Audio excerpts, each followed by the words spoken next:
In 2025, Red Bull managed to sell nearly 2 cans for every single person on Earth.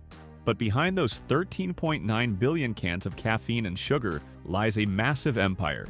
2 Formula One teams, 5 pro football clubs, 2 ice hockey teams, and a relentless media production house. From the Wings for Life run to the wildest extreme sports events, Red Bull is everywhere.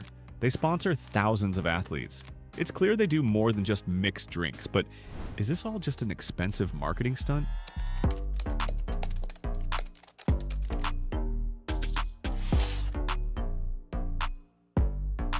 In the summer of 1982, Austrian businessman Dietrich Mateschitz found himself suffering from jet lag during a business trip to Thailand.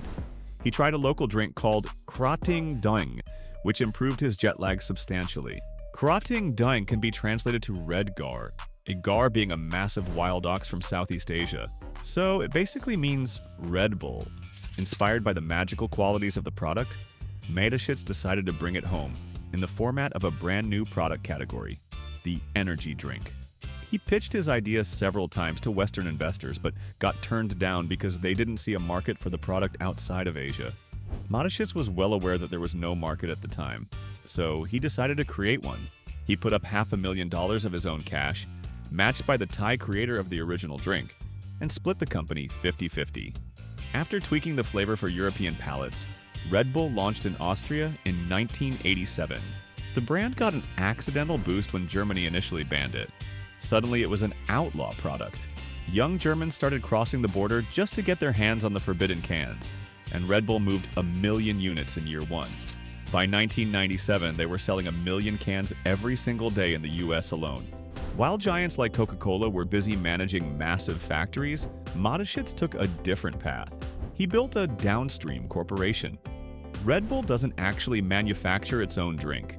They've outsourced the entire production and canning process to specialists like Rauch.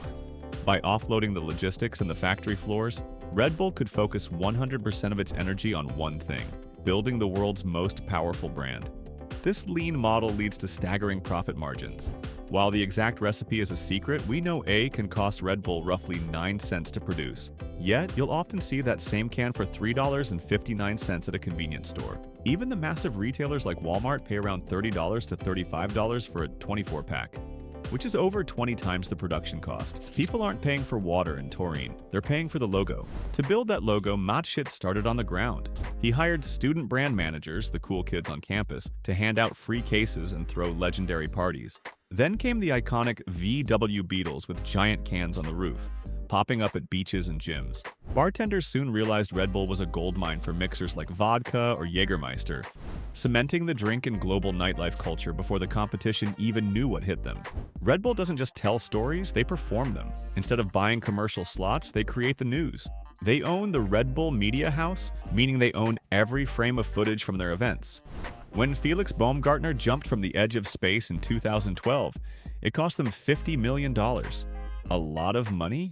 Maybe, but the global media buzz was worth an estimated $6 billion. That's not an ad, that's a cultural moment. Recently, Red Bull's sports investments have become profitable businesses in their own right. Their football network is a masterpiece of synergy. They find unknown talents globally and bring them into the Red Bull system at clubs like Salzburg or New York. These players are molded into high-speed athletes and then moved up to RB Leipzig. When these players eventually sign with the world's biggest clubs for $80 million plus, Red Bull isn't just a sponsor, they're an elite-level talent agency. The same evolution happened in Formula One. Owning 2 teams used to be a massive drain on the wallet, but with the recent F1 boom and budget caps, these teams have become billion-dollar assets. Red Bull Racing isn't just a rolling billboard, it's a self-sustaining powerhouse. Every time Max Verstappen wins, Red Bull gets a 2-hour global advertisement that they don't have to pay a network for, because they own the team that's winning. But where there's light, there's shadow. Red Bull sells a promise: limitlessness. But this philosophy comes with a heavy price tag. The company is frequently criticized for motivating and paying extreme athletes to push beyond increasingly dangerous boundaries. In the industry, it's an open secret. Red Bull isn't just a sponsor. They are the directors of risk. There have been years where tragic accidents at sponsored events dominated the headlines. Critics accuse the corporation of sacrificing the lives of young athletes for the sake of the perfect 4K shot. Who carries the responsibility when the cameras are rolling while a human being pushes toward their fatal limits? And it's not always about life and death. With events like the Red Bull Flugtag, they achieved something brilliant. They democratized the brand. These aren't professionals. They're regular people plunging into the water from a ramp in ridiculous homemade flying machines. The result? Thousands of laughing spectators on site and millions of clicks online. Red Bull occupies every niche, from a prestigious Formula One victory in Monaco to a quirky soapbox race in a small village. They are wherever emotions are built. And then there's the product itself. Did you know that Red Bull was banned in France for almost 12 years? Authorities had massive concerns regarding the high levels of taurine and its effect on the cardiovascular system. In Denmark and Norway, it was at times only available as a medicinal product in pharmacies. Today, the drink is legal almost everywhere, but Red Bull never fought that dangerous image. They cleverly embraced it as part of their rebel identity. Before Red Bull bought the world stadiums, they had to start small, and they got incredibly creative. When they first tried to conquer the UK market, they had a problem. Nobody knew the drink and the budget was tight.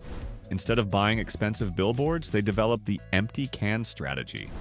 The team drove through London at night and filled the trash cans in front of the trendiest nightclubs and lounges with empty Red Bull cans.